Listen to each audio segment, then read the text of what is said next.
This is the I Love Success podcast. I'm Peter Jabrukovsky, and I have made a vow to myself to help as many people as possible to achieve their dreams. Let's get started.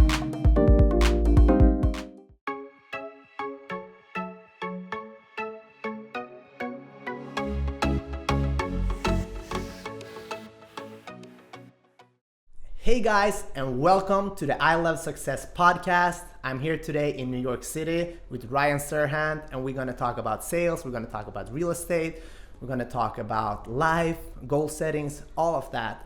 Are you ready? Because here we go. Yeah, hi Ryan. How are you?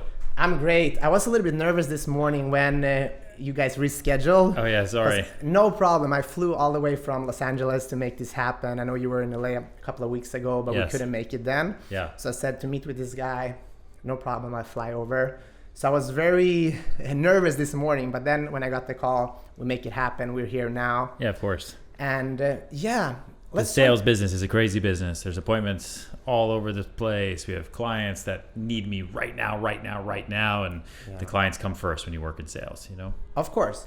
So Ryan, before we start talking about sales, I'm a little bit curious, who is Ryan really as a person? Oh, I don't know. Who are you? Olympic karate. You're like the Karate Kid in real life.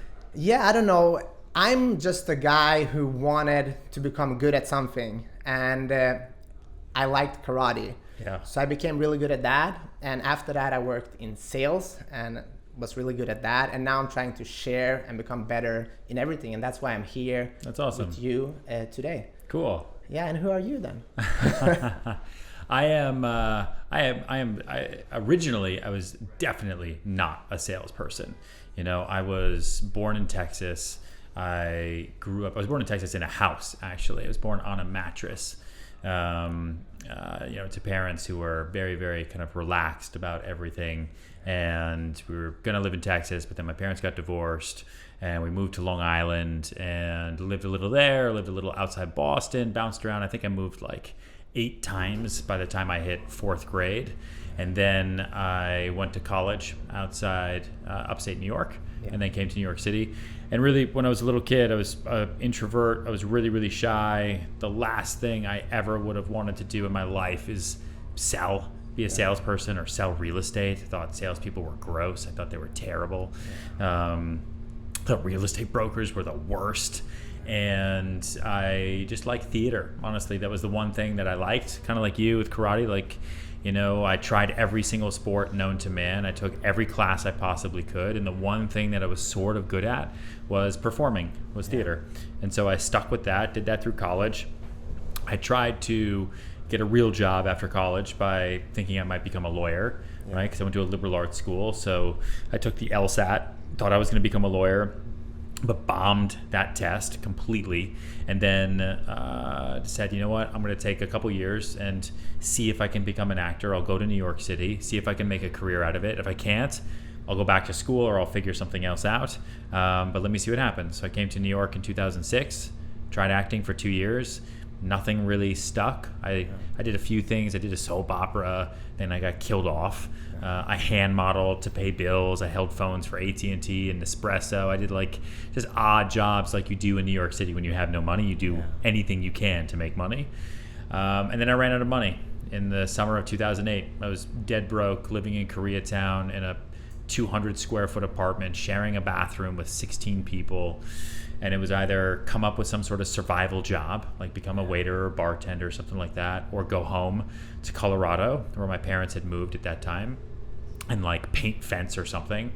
But I knew that if I moved out of New York City, I would never come back, right? Because I saw that people moved out all the time to like move back home and save up money, but then they never came back. Because you get too comfortable, you get older, you meet someone, you know, you get used to a job, you get used to income. Like it becomes impossible then to follow a dream, whatever the dream is, if you're comfortable. Like you have to be uncomfortable to follow a dream. And so I was super uncomfortable, and my dream was ideally to be on television, but who knew? And I had to make money some way, and a friend told me to get my real estate license. And so I got my real estate license to help pay bills. I was going to rent an apartment a month, even though I thought that would be awful. And I started on the day that Lehman Brothers filed for bankruptcy, September 15th, 2008.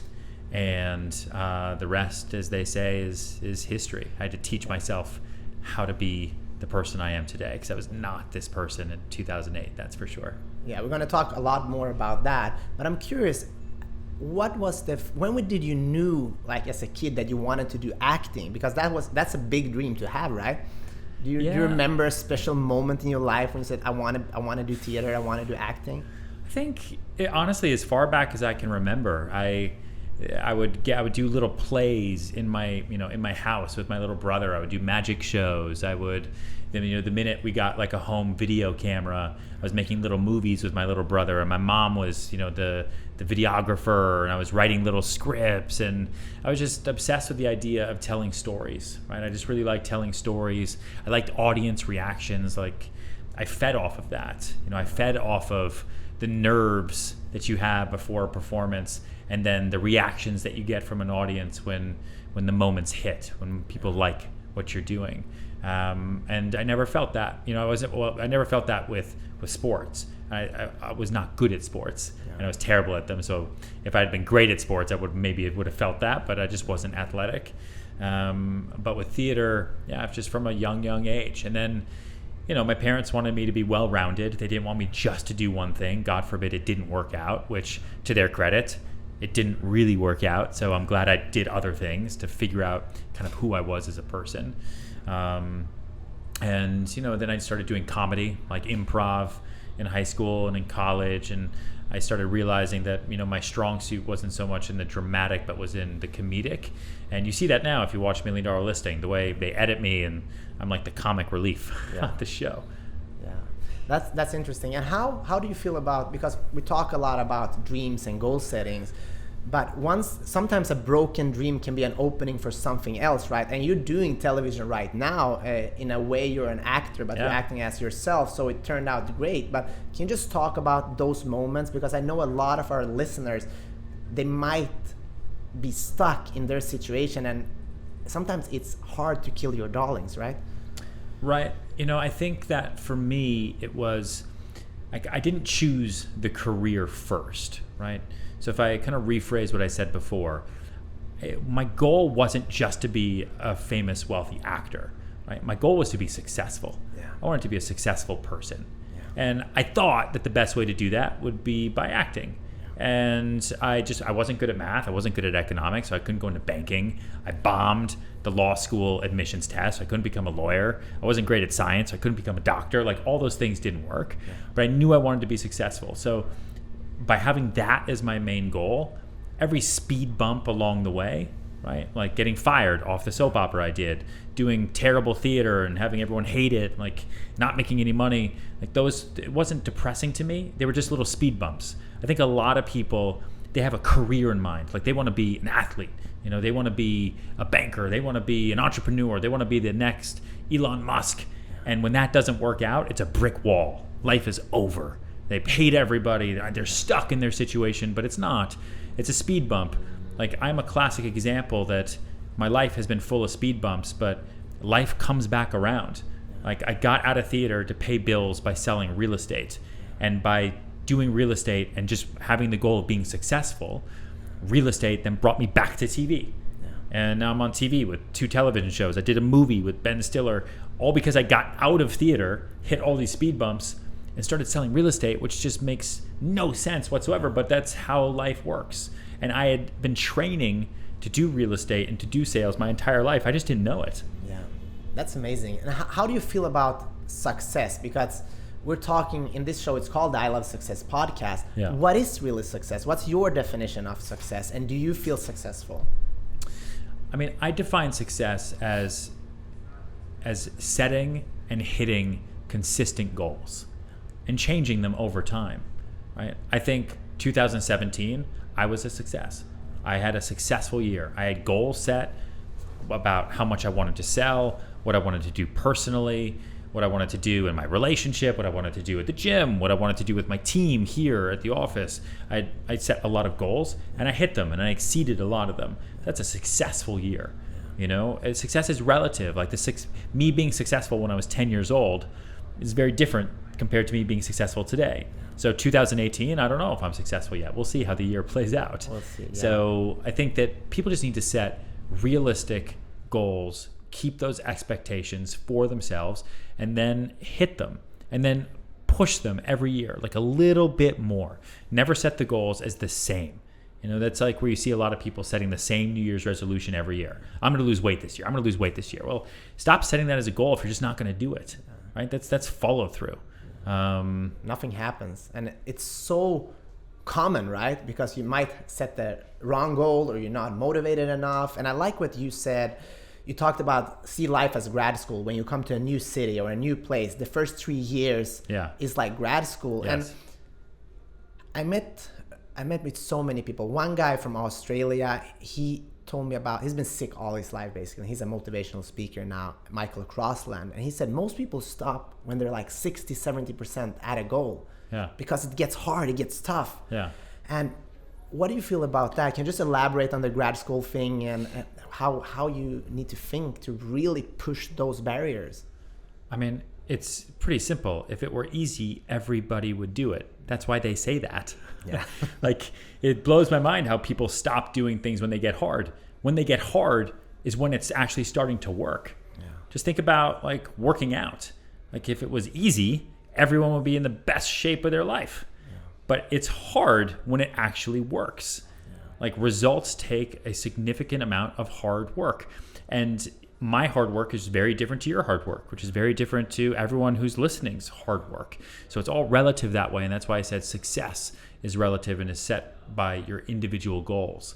But I tell everybody when they're getting into a new business, whether it's sales or anything else, you treat those first 3 years as like grad school.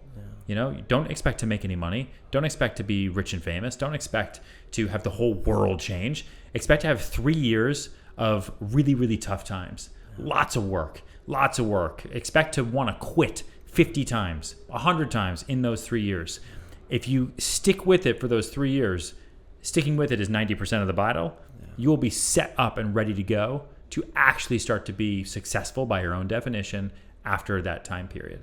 It takes time. I know it took me 21 years to become a world medalist. Yeah. It takes time to be on the top of your game, and it's so easy to divert, right? Yes. And I love what you said also. You talked about people say they want to be successful, but when it comes to answering an email from their boss or a client, it takes them 24 hours. Yeah. What's up with that? Trying to be successful and really be successful. What's the difference? Because everyone wants it the easy way.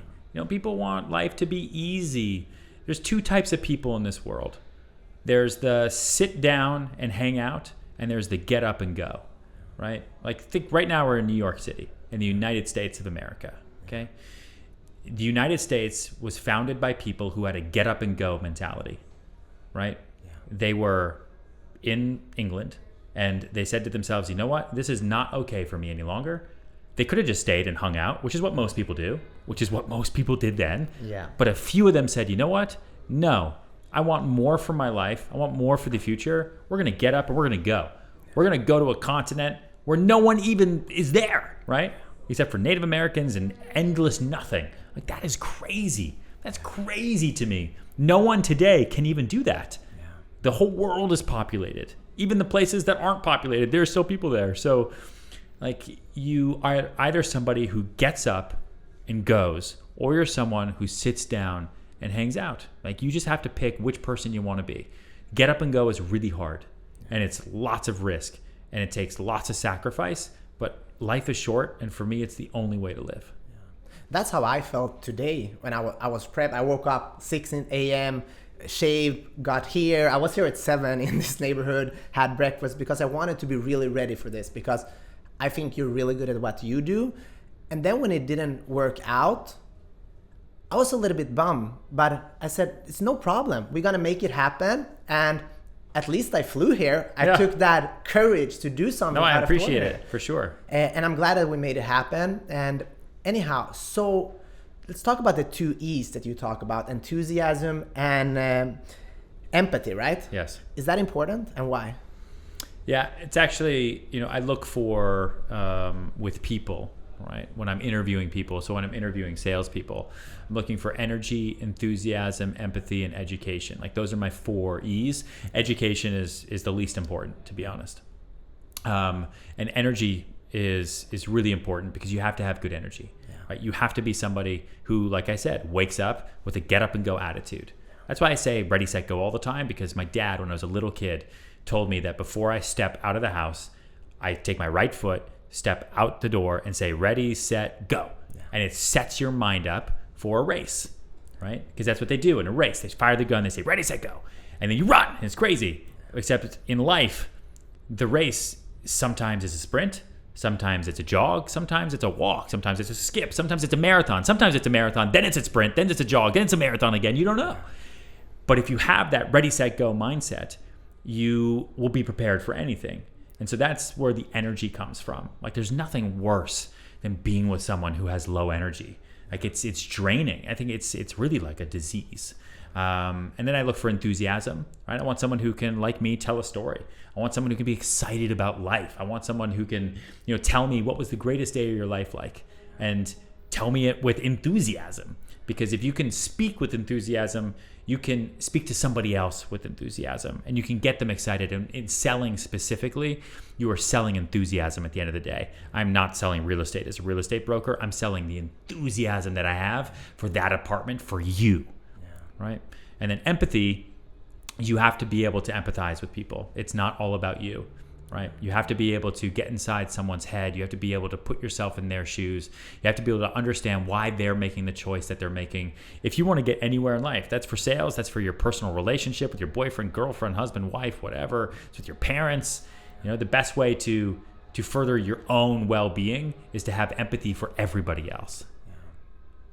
Yeah, it's so true, because you can see how people treat others if there's no gain. How do you treat everybody? And that's so important, especially if you look at the best people. They are usually very empathetic and nice to people, but they can also say no and stand for their opinions.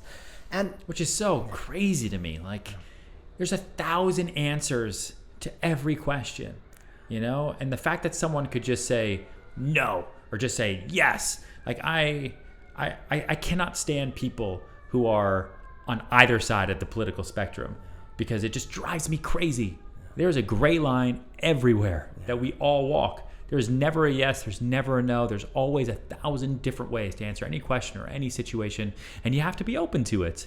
And that's what also drives me crazy about people who get angry when people change their mind. Like that's what you want people to do. I want to change my mind every day. And I tell my team all the time, like, if you think that I'm wrong, tell me to my face and tell me why. And I change my mind all the time. Sometimes I don't, because sometimes I'm still right after they tell me what they think is wrong. And then I convince them why I'm right. And then we make a joint decision that way. But like, people need to be more honest, and they need to be more adaptive to other people's opinions. You'll be much happier and much more successful. Who taught you in sales? Myself. No one. I mean, I didn't have a mentor. I didn't have a boss. I got into real estate. I sat at a computer by myself. I was told to post ads of apartments on Craigslist and just make them up, right? You used to post fake listings, and you'd make them up, and you'd meet someone on the corner. You'd tell them that listing was no longer available, and then you go show them other things. That was the end of 2008 for me. Those were my initial first clients, meeting people at the corner of 49th and Madison at Starbucks, and then going and showing them something at 630 First, and then 230 East 49th Street, and hoping they would pick one. And I just kind of had to learn how to sell through trial by fire, honestly. Getting fired by clients, getting embarrassed by clients, humiliated, not knowing what I'm doing. I'd watch other brokers and kind of see how they do.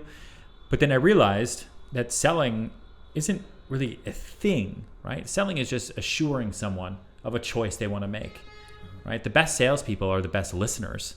They're not even the best talkers. They know how to listen and respond versus just listening and replying like most people on earth do, who just want to hear themselves talk. But the best salespeople listen to respond, and that's what you're taught as an actor. That's what I was saying before. I was prepared my whole life to be great at sales, and I had no idea. But everything I learned as an actor, just even through like improvisation classes, improv in high school, the number one rule in improv is you say yes. The word no doesn't exist. So if someone comes up to you and says, it's raining meatballs, what are we going to do? You can't say, no, it's raining water. What's wrong with you? Like that's not how it works. You have to say, I know, good thing I brought the spaghetti for our huge dinner we're having tonight for all of our friends, the elephants. And then the other person has to say, the elephants are crazy. I brought the giraffes, and so on and so forth. And in sales, you have to be someone who says yes and then figures it out over and over and over. It's the only way you're going to advance. And I just sort of took all the acting experience and lessons and class notes and everything I had taken for 24 years and transitioned that into conversations with clients who were interested in buying apartments. And it was the same thing. Every time I meet with a client, it's a scene. It's scene work. One of us is one partner, the other is another, and we're bouncing back and forth each other, trying to get to a common goal. That's what a scene is in a movie, a TV, or a play. And how do you handle all this rejection that it is in this business? Oh, well, I think one of the best things about myself when I first got into the business, because you have to remember, in New York City, there are millions of people, okay? There are thousands of apartments on the market at any given time, like thousands and thousands and thousands. There are 80,000 real estate agents in the city. It's an obscene number. And every year, only about 11 to 12,000 homes will actually sell.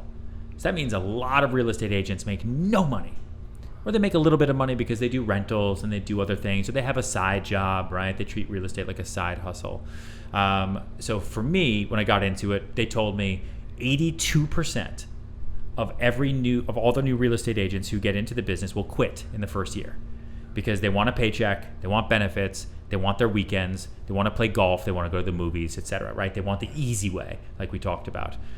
For me, I'd been in the city for 2 years, acting, getting rejected to my face over and over and over, right? Being fired because I was too tall, being told I couldn't get that part because I was too prematurely gray or that I just sucked in that monologue. Like trying to be an actor in the city, that is a lesson in rejection.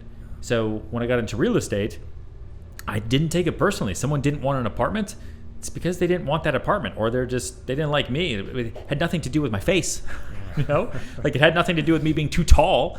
And so I never quit because of the rejection. Like you just can't take it personally. There are 7.5 billion people on this planet. Like you can't be upset that one person doesn't like you. Screw them. There are other people. If you live in a city, go to the street. That's why I tell people to meet 5 new people every day. Life, let alone sales, is a volume business. The more people you know, the more opportunities you'll have for everything. So if you set yourself a rule, I'm going to meet 5 new people every day. I'm going to put them into my database. I'm going to send them an email every month. I'm going to connect with them on social media. Those 5 people know 5,000 people, right? That you're now connected to through 7 degrees of separation every day, and you didn't even know it. And that's an amazing thing about being a human on Earth in today's day and age. And people never think about it that way.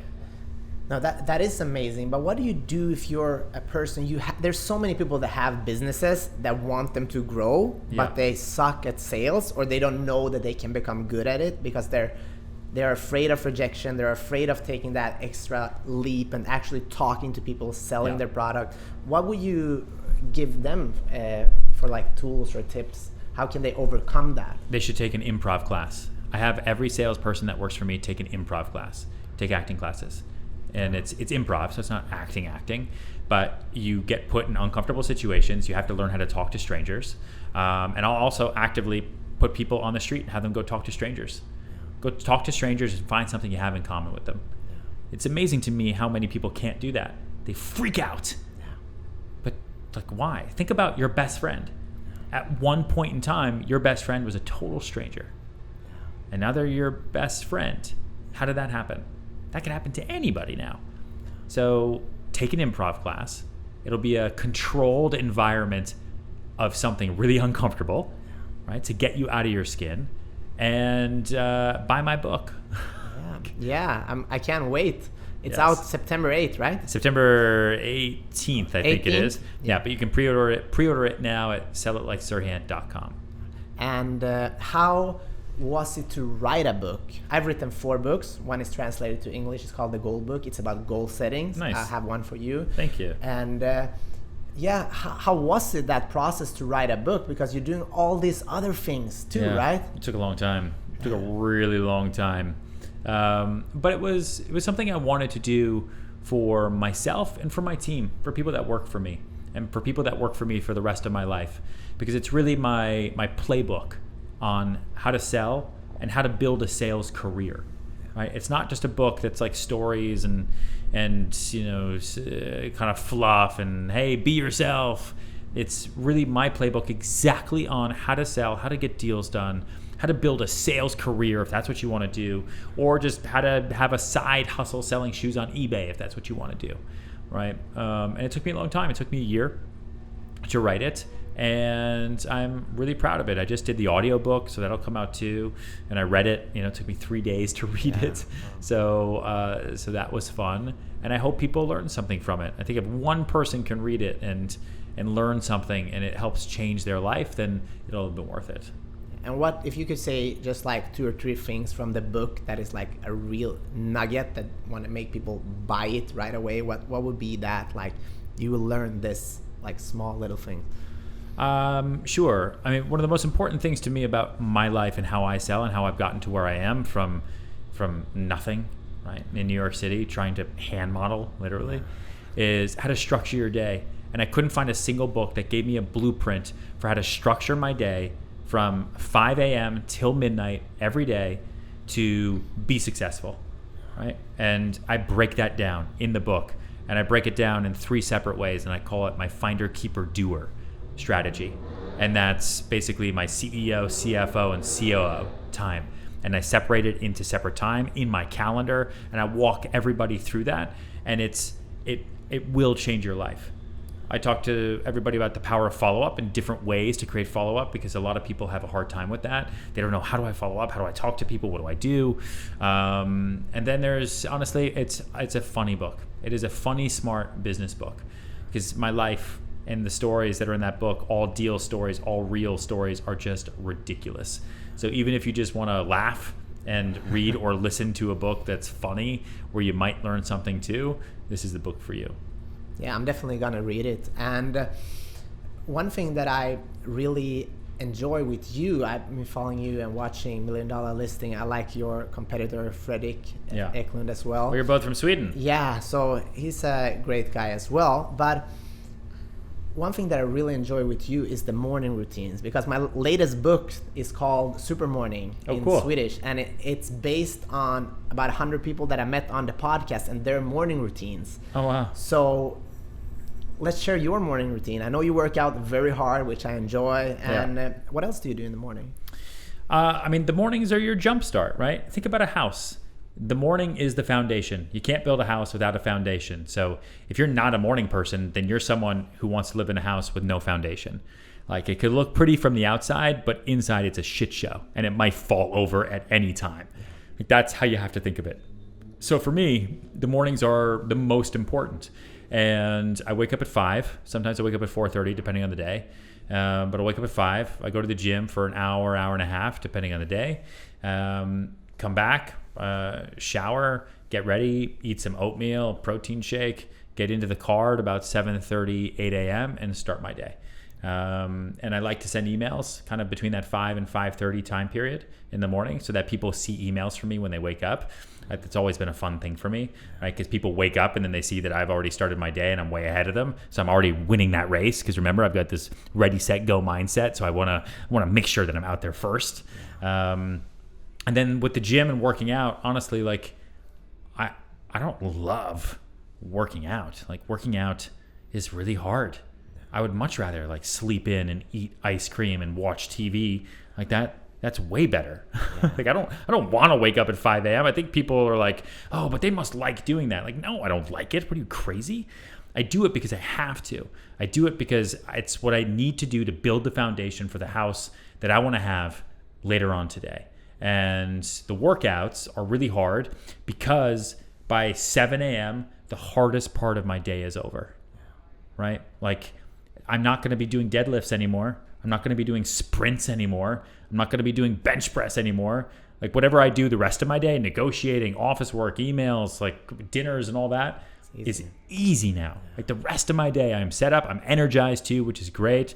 I feel healthier, I'm awake, but also the hardest part of my day is over by 7 a.m. It's a great way to start your day. Do you meditate? No. No? No, I've tried. I lose my mind. I can't yet. Maybe when I'm older. Interesting, because it's funny because like 80-90% of the people I met, they wake up early that are highly successful. We talk about Olympic medalists, yeah, of course, big entrepreneurs, and all of those people. And a lot of them actually meditate, and some actually do cold showers. So that's something that I don't know. I've done cold showers in the past. I do it a lot in the summer just because I'm hot and sweaty. Like I sweat. You gotta remember, I was a fat kid growing up. I really like chocolate pudding, and I sweat like a beast. So even now, like I cannot stop sweating after the gym. I have to take 2 showers. So I take 2 cold showers just to try to cool my body down. Yeah, this is my second shower today. It's so humid in this city. Dude, New York. Yeah, New York and Florida, it is so humid in the summer, and it's just gross. It's gross. And it rains for a second, and then it just sits in the air. You said that you want to change the world and that real estate can help you. What do you mean with that?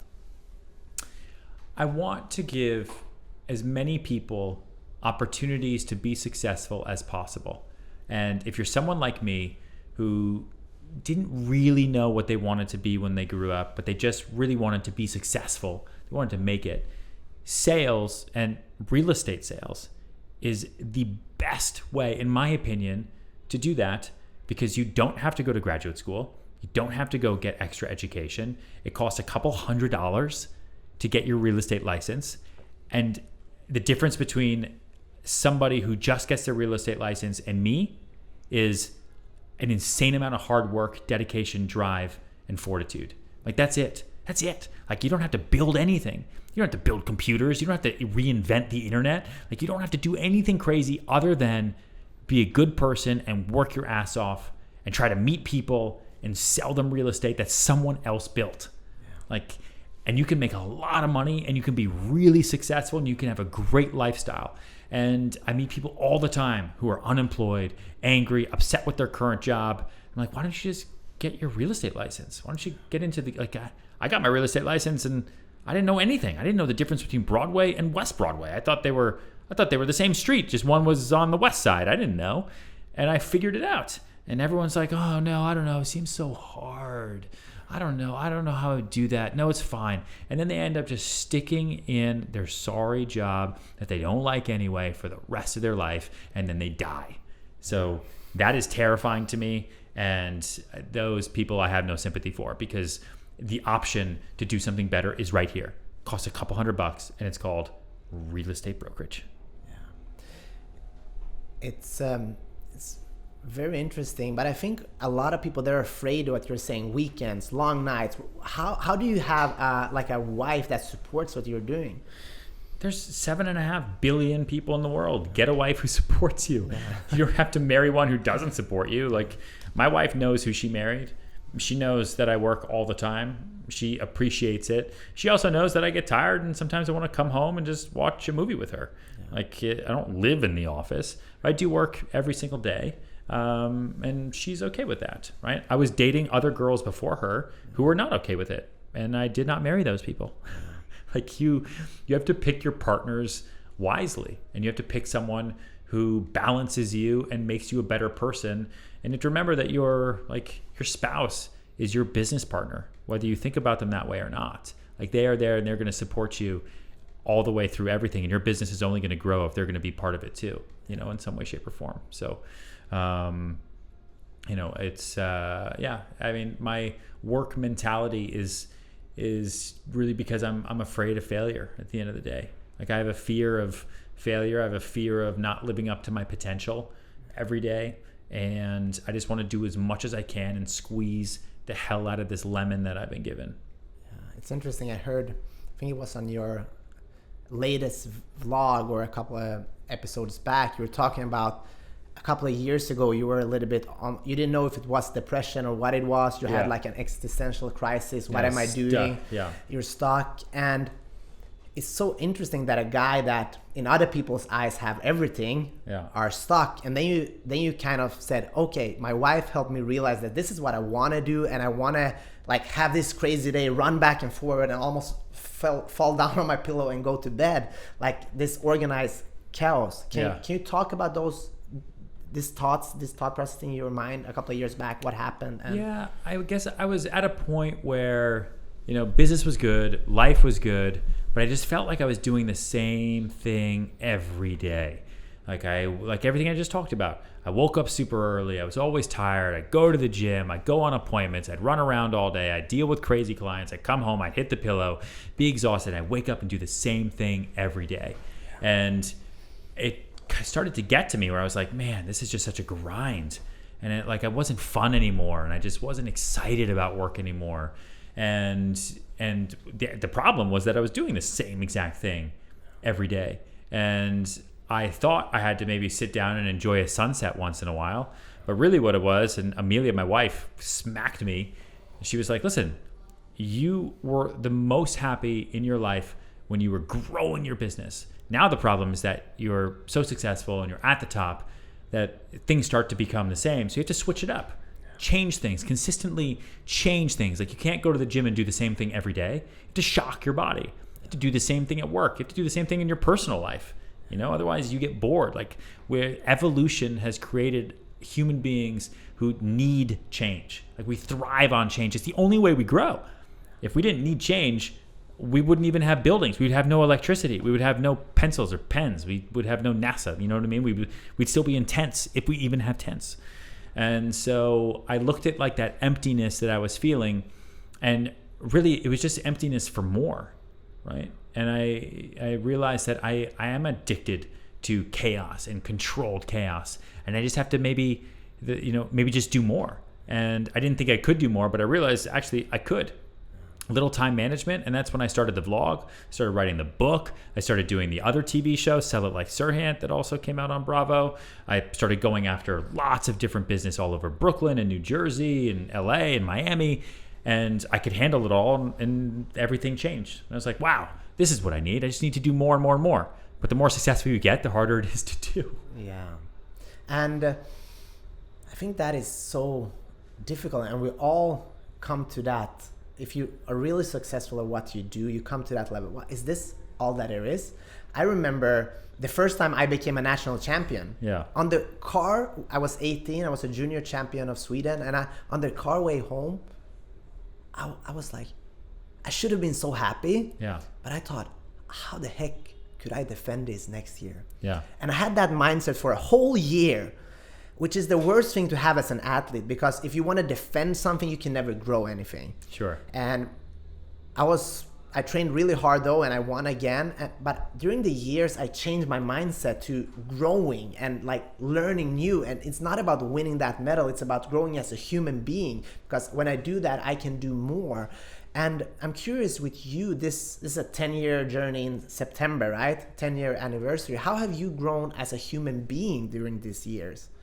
Oh man, I was the least confident, shyest, most introverted person. I just wanted to just do theater and do my own thing. And now I'm out there, I'm social, I'm confident, I'm excited about life, I'm a business person. My whole life has changed in the last 10 years. You even talk to my parents, my brothers, they're like, you're the same person, sort of, but everything has changed. I talk faster now. I'm very regimented now. I've got a lot of stuff to do, but all that stuff excites me. And you're right. I spent the last 10 years trying to change every single year through growth. Like my goal with numbers anyway, with sales, was always to double my sales every year. And so far we've been able to do that. Now it's going to be hard. Yeah, we just sell almost so $1 billion, much. Right? Yes. Yeah. Did almost $1 billion last year. So I'm not going to double this year. Yeah. It's be very hard for me to sell $2 billion this year, but one day I will. So now my goals are just going to take me a little bit longer because they're so much bigger. And that's okay. That's okay. And how does it feel for you? Because I watched a couple episodes of Sell It Like Serhant, and I really enjoy it, because to see you in that environment of learning, because different. It's so different for me that saw you in the early $1 million listing when you were growing, and now you're giving this away. And I remember one of the episodes when you helped this guy in New York that moved to his family, was on Long Island, 2 hours away from here, and he was renting out real estate and helping this guy. Eric. it was so amazing to see you in that position to actually help with your knowledge, and to see that sales is so much more than just shoving something down the throat that a lot of people believe sales is, which is so wrong. Can we just talk about that? How does that feel to help other people? Yeah, it was an amazing experience, and hopefully I'll do it again with a second season that we're still waiting to see if will happen. But I wanted to do the show because I wanted to do another TV show, and I had been pitching ideas to Bravo for a really long time, and they finally took one. And like we talk about change, growth, success, I got onto one show on Bravo and was like, boom, now I got my foot in the door. Now I'm going to keep pitching them idea after idea after idea, and something will stick. But people had reached out to me for 7 years saying, listen, I saw you on $1 Million Listing last night. I live in Barcelona, and I sell dishware, and the way you negotiated that deal last night, I did the same thing today, and I sold 50 more plates. And I saved a lot of those emails, and outreach was like, wow, the way we sell real estate is really affecting other salespeople around the world. What if we did a show where I, as myself, as a real estate broker, went and helped other people in other jobs who work in sales, who suck at it, who are about to lose their jobs, and help them keep their job, right? And help them change their life and turn their life around. And it was awesome. The show was supposed to just be kind of funny and fish out of the water, and you learn a little bit of something about every job. But what it really came into was like a makeover show, a transformation show, because everyone I worked with, they were in sales because another career didn't work out, or they didn't know what else to do. They didn't like sales. They didn't like people who were in sales. They didn't like salespeople. And by the end of it, they loved what they did. They loved the idea that just by selling something the same way they knew how, except now they're doing it with energy, empathy, and enthusiasm, they can actually make more money. Nothing else has changed. They had it within them the whole time anyway. Is pretty amazing. Yeah, I love it. And I'm so glad that you're so proud to say that you're in sales. For example, in Sweden, people are ashamed of saying that they're in sales. If they are, I know, it's not like this negative feeling or an advisor. Come on, you're in sales. Being in sales is helping people. Everybody is in sales. Yeah. The only difference is we say we are in sales because that's literally what we do every day. Everyone's in sales. You're a mom, you are in sales to your kid, trying to get them to go to bed, eat on time, do their homework, what have you, right? You're the CEO of a company. You're a salesperson selling that company and selling yourself as a CEO every single day. You just don't say, oh, I'm a salesperson, right? Because it doesn't sound as official. CEO sounds official. So sure, I'm the CEO of the Serhant team, one of the top producing teams in the entire country in the history of ever for real estate sales, but I'm not a salesperson. That's all I do. I just sell real estate all day long, and it's okay. And I think it's going to be more and more and more okay as time goes on, as people realize that they don't have to be a standard W-2 employee, right? They don't have to get standard tax returns. They don't have to get that standard job. You can graduate or not graduate, and if you know how to sell, you can control the fate of your life until the day that you die. And that's a pretty incredible, freeing feeling. Yeah. Oh, it's amazing. And one thing that we talk about people that like what you're doing, and I know I saw a post a couple of weeks back or something, that people that are hating on what you do, and you save those emails, right? Yeah. Can you just talk about that, and how does that affect you? Because a lot of people are afraid of going out there, and actually being who you truly are, which you are doing, which is courageous, and thank you for doing that, because you're opening doors for other people as well. Can you just talk about that a little bit? Yeah, I get hate mail, hate email, hate DMs, hate tweets, like anybody who's a public persona probably gets. And I save it all. I kind of like it. Like, I love it because it gives me my fuel, right? It's my fuel.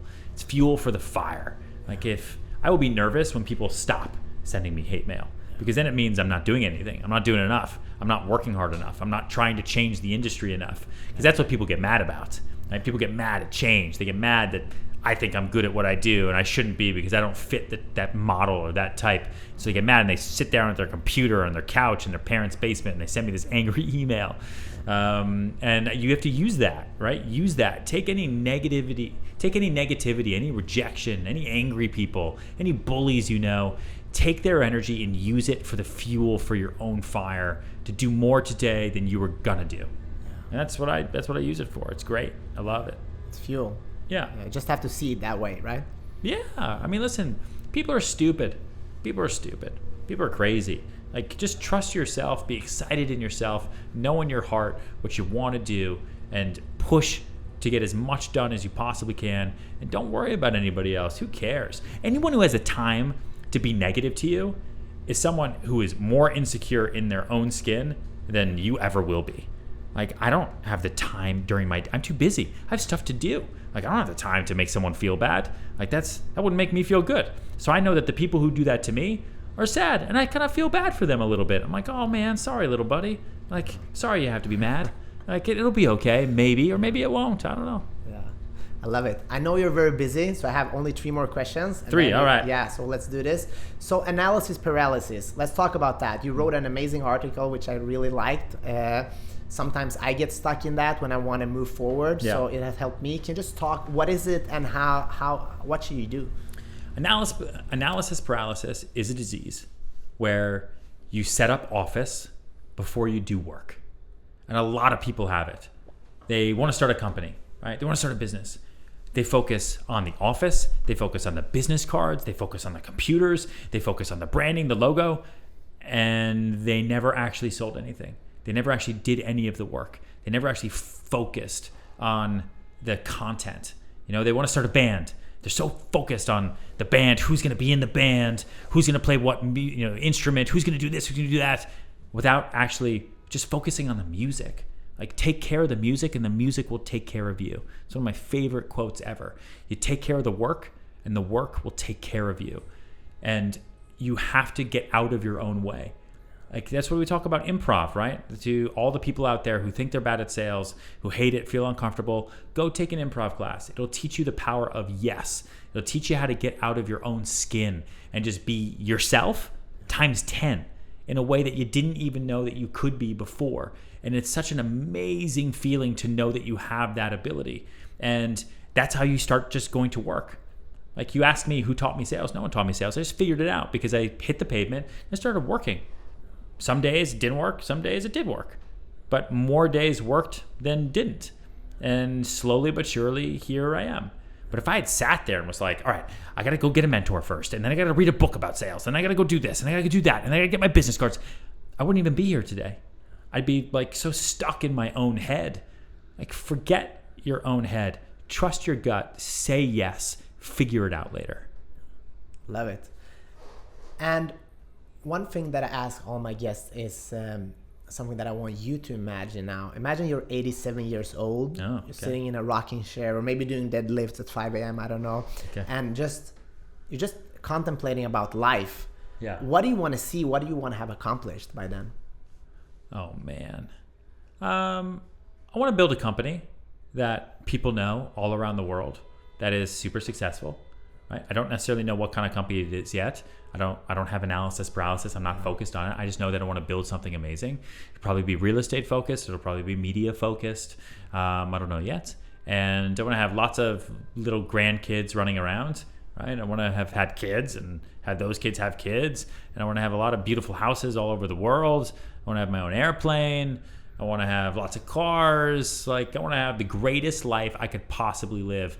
And the day that I die, I want to be just like I am now when I hit the pillow. I want to hit the pillow for the last time that night and say, holy shit, I made it. That's amazing. Yeah. And I love that you want things and you're willing to work for it. That's the difference. Yeah. I don't care. Like, everyone's so weird, man. Everyone is so annoying. Like, no one wants to talk about success. No one wants to talk about money. No one wants to talk about things. They want to show what they have, but they never want to talk about it. They never want to have conversations about it. Like, put it out there. I'm really, really a believer in positive energy, and what you put out, you will get back. If you're negative, if you put out there that, no, I don't know what I'm going to be, I don't know what I'm going to make of myself, things probably aren't going to work out for me, then you're right. They're not going to work out for you because that's what you put out there. But if I put out there that I'm going to own this and do this and build this and do that, maybe it'll happen, maybe it won't. But at least I'm putting the positive energy out there. When I was 10 years old, I put out energy that one day I would be on TV. It didn't work out the way I thought it was going to, but it worked out. In a backwards, weird way, you know? Yeah, it's amazing. But it worked out. Yeah. And the last question is also something that I ask all my guests, because we're all about sharing your journey and your story. But what we really want is that the people that are watching and listening, that they're doing something with their own life, and I want them to do it right now. So if you could just say one thing, what would be the start for them to get a little bit closer with their goal or dream that they can do right now after watching this?